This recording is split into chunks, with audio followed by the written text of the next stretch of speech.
तर तुमचं स्वागत आहे आमच्या यूट्यूब चॅनलवर। तर आज मी नवीन रेसिपी बनवली आहे, टमाटरची चटणी बनवली आहे। सर्वांना येत असेल पण मी माझ्या पद्धतीने बनवली। कशी बनवली तुम्ही पण बघा आणि ट्राय करा। ओके, तर मी तुम्हाला ती रेसिपी शेअर करते। Bye bye. आता मी रेसिपी बनवली पण आहे।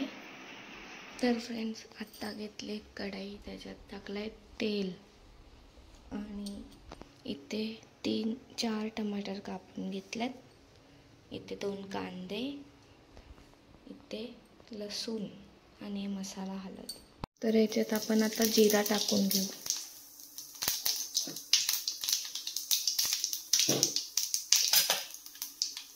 नंतर कढीपत्ता आणि कांदा।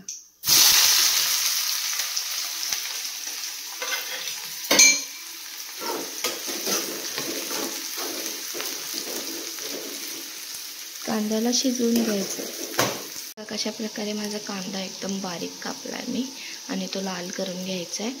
टमाटर असे लांब लांबच कापायचे आणि जरा पातळ। तर आता याच्यात लसूण टाकूया। तर बघा, कांदा शिजलेला आहे। याच्यात आपल्याला लसूण टाकायचं आहे। थोडा वेळ लसणाला शिजवून घ्यायचं, नंतर टमाटर, मसाला सर्व टाकू। तर आता लसूण शिजून झालेला आहे। आता आपण याच्यात टाकायचं आहे मसाला, आपल्याला पाहिजे तेवढा।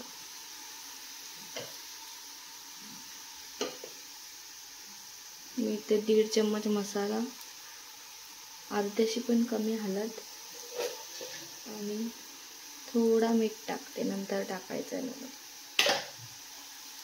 आणि मिक्स करून घ्यायचं।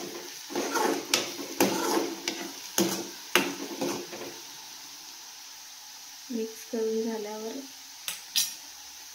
कापलेले टमाटर टाकून द्यायचे।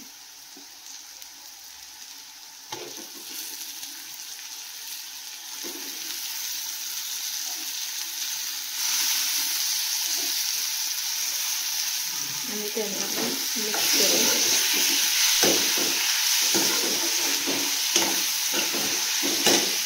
बघा, माझे टमाटर गलून गेलेले आहेत चांगल्याने आणि अजून यांचा गळायचा बाकी आहे। थोडा वेळ आपण ढाकण देऊन ठेवू। फ्रेंड्स, अशा प्रकारे आपली टमाटरची चटणी रेडी आहे, बघू शकता। तर आता आपण याला सर्व करू शकतो। रेसिपी आवडली असेल तर प्लीज लाईक, शेअर, कमेंट आणि सबस्क्राईब करायला विसरू नका, नवीन असाल तर। So bye bye.